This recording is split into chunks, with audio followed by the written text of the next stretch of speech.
Calorosas saudações, e Portugal está mais próximo da falência porque o governo gasta mais do que aquilo que deveria gastar. Felizmente isso não acontece convosco, porque quando metem like nos meus vídeos ninguém paga nada por isso. Portanto, aproveitem esse fator de gratuitidade para meterem like no vídeo e subscreverem o canal. Eu bem sei que tinha o objetivo de chegarmos a 31 de dezembro com 140 mil subscritores, mas vocês fizeram com que isso acontecesse hoje, dia 13. Portanto, vocês nem são grandes, vocês são bigs, já dizia Jorge Jesus. Portanto, vamos aos 150 mil, subscrevam para chegarmos aos 150 mil. Partilhem nas vossas redes sociais e têm o código Sousa10 na Prozis para 10% de desconto no segundo link da descrição. Ora, vamos ver o que se passa com Portugal, porque, choque, choque, surpresa, vamos entrar em registro de déficit orçamental pela primeira vez em alguns anos. Portanto, sem mais demoras, vamos ver o que é que se está a acontecer e que consequências é que isto pode ter para o nosso país.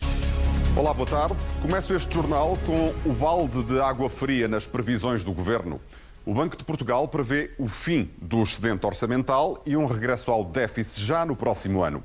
Apesar de ter subido a previsão do excedente de 2024 de 0,4% para 0,6%, o Banco Central vê uma degradação das contas públicas já em 2025 com menos 0,1%.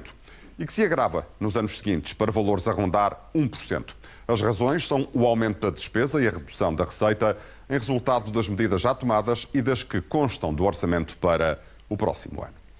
Antes de ouvirmos aqui, eu acho que vamos ouvir o Mário Centeno também a falar. Há um pormenor giro do Mário Centeno, é que ele foi, enfim, escolhido para ser governador do Banco de Portugal, e uma das funções do governador do Banco de Portugal é analisar o trabalho do Ministro das Finanças, que no caso era ele. Portanto, ele estava a analisar o trabalho que ele fez enquanto Ministro das Finanças. Lindo, Portugal.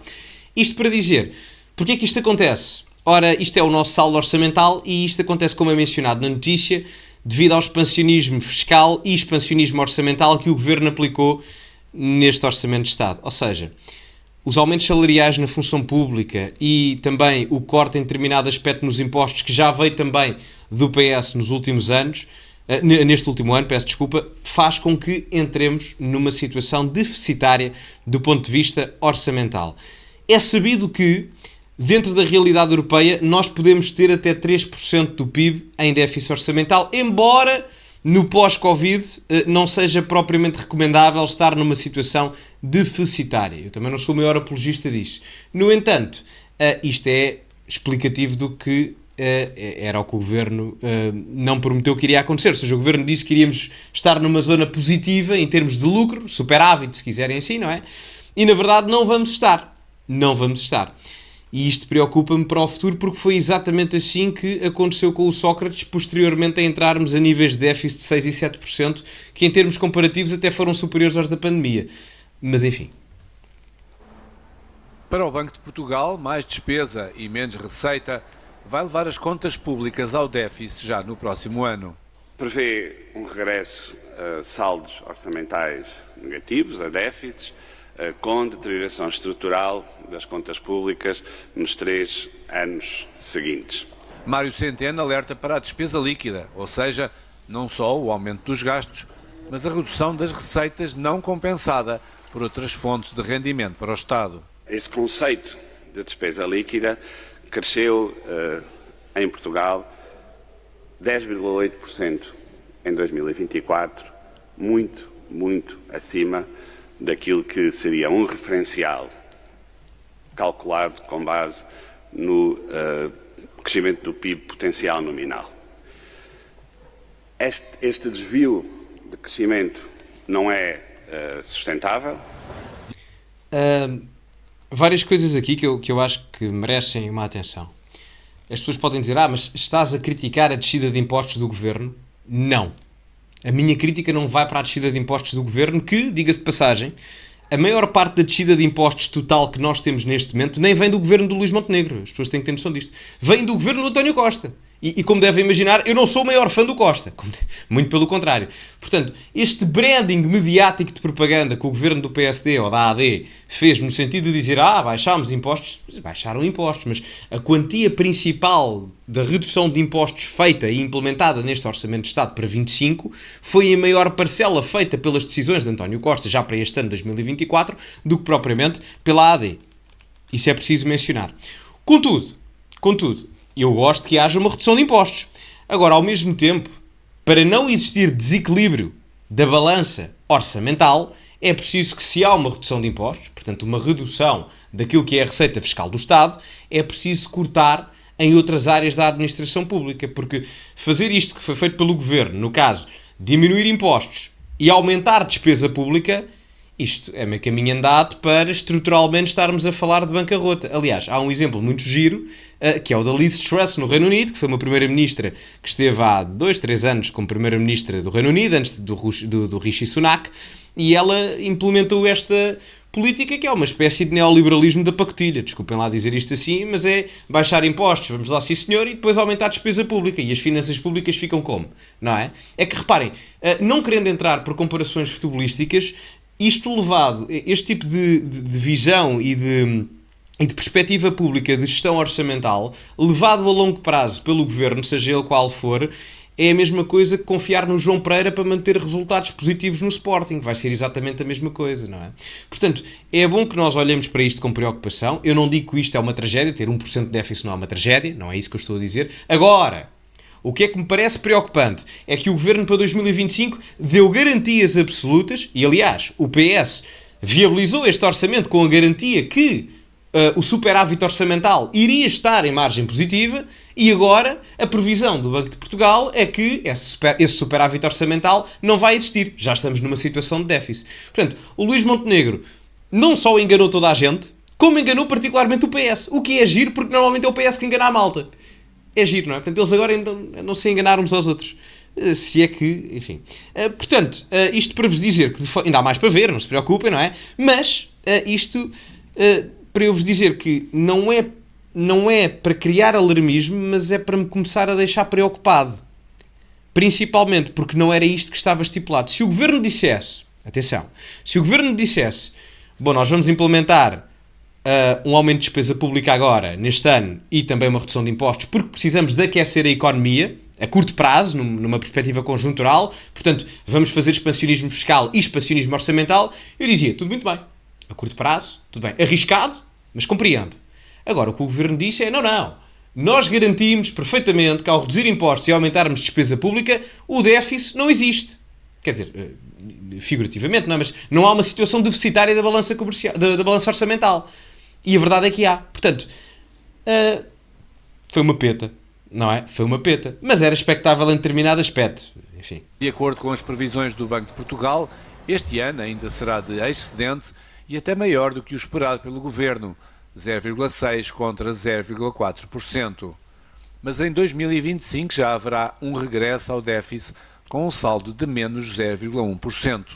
Só um pormenor, estes 0,6 não têm propriamente a ver com a gestão do Governo do Luís Montenegro. Tem a ver em determinado aspecto, mas é minoritário porque o país neste ano de 2024 foi regido pelo Orçamento de Estado de 2024, que foi aprovado pelo Partido Socialista do António Costa em 2023. Portanto, este superávit até, em maior instância, pertence ao António Costa do que ao Luís Montenegro. E eu não ganho nada em estar a elogiar o Costa, como devem imaginar, mas é só para se ter noção. Agrava-se ainda mais para menos 1% em 2026 e 0,9% em 2027. Uma situação que pode levar ao incumprimento das regras europeias. Exato. Uma evolução da despesa líquida que está acima daquilo que são os referenciais europeus para Portugal e resulta desta evolução algum risco de incumprimento das regras europeias. Quando Portugal entrou para a União Europeia, em 86, aliás, não é para a União Europeia, peço desculpa, mas quando Portugal entrou para o euro, havia determinados critérios do ponto de vista de convergência e do ponto de vista financeiro que tinham que ser cumpridos. 60% da dívida pública e percentagem do PIB era o máximo que nós podíamos ter. Nós, neste momento, temos 94%, já tivemos 130 e tal, portanto, até estamos numa perspectiva de redução. E o déficit orçamental, quando nós entramos para o euro em 2002, tinha que estar abaixo dos 3%. Acontece que, quer com a crise do euro, quer com a crise da pandemia, isso fez com que, na perspectiva do déficit, isso fosse reduzido. Ou seja, nós já não podemos chegar aos 3% do déficit orçamental. É muito mais conveniente que os países tenham um superávit orçamental e não propriamente o déficit. Para isso, resultou, ou neste caso, são consequências destas alterações, a crise do euro 2010, ou a crise da dívida soberana, se quiserem, e também a questão da pandemia. Isto até porque, no caso de Portugal ainda mais, nós, como temos uma dívida pública em percentagem do PIB acima daquilo que deveríamos ter, 30 e tal pontos percentuais, aliás, uma das maneiras de nós abatermos dívida pública, amortizarmos essa mesma dívida pública, é através do superávit orçamental. Dando um exemplo, nós temos um superávit orçamental de 1%, que será à volta de 3 mil milhões de euros. Se o governo português entender amortizar tudo isso em dívida pública, pode utilizar esses 3 mil milhões de euros em superávit orçamental para amortizar parte desses 90 e tal pontos percentuais em percentagem do PIB que tem de dívida pública para pagar. Okay? E, portanto, não tendo superávit orçamental, não tendo lucro, não é o termo correto, mas para se entender mais facilmente, Portugal não pode fazer essa margem mais facilmente de amortizar dívida pública, como poderia fazer caso tivesse superávit orçamental. Daí a importância disto. Quanto à economia portuguesa, o Banco de Portugal até melhorou ligeiramente a previsão. Um crescimento de mais 1/10 este ano para 1,7%, 2,2% em 2025 e 2026 e um abrandamento para 1,7% em 2027. Péssimo, desculpem só dizer isto, mas péssimo. Vocês podem dizer, mas estamos a crescer, certo, estamos a crescer, mas a realidade é que este tipo de crescimento não nos faz descolar daqueles que entraram 20 anos depois na União Europeia após Portugal e que neste momento já nos estão a ultrapassar e mais. Falando aqui também de uma questão governamental, o que me parece que está a acontecer é que nenhuma das propostas do governo está a ser cumprida, ou das promessas, no caso. No caso do déficit orçamental, não foi cumprido. Disseram que ia existir superávit, afinal há déficit. Portanto, saldo negativo. Era saldo positivo a saldo negativo. Depois, a nível do crescimento económico, isto vai até ao final da legislatura, em 2028, não é? Só falta ali 28, mas 28 é eleições, não é? Portanto, 27. O governo, no seu programa, iria conseguir margens de crescimento de 3% ao ano. Desculpem lá, eu não sei se estou a ver mal, até vou pôr os óculos, desculpem lá, mas eu vejo ali um 7, um 2, outro 2, outro 2, outro 2. Não há ali nenhum 3. Não há ali nenhum 3 na imagem. Aliás, o único 3 da imagem é porque hoje é dia 13. É dia 13 de dezembro. E porque o Jornal da Tarde foi à 1 da tarde. Às 13. Portanto, são os únicos 3. O 3 que está ali não é do crescimento económico. Portanto, creio que o Mário Centeno também deve ter visto isto. Não sei se viu o telejornal, mas também deve ter visto isto.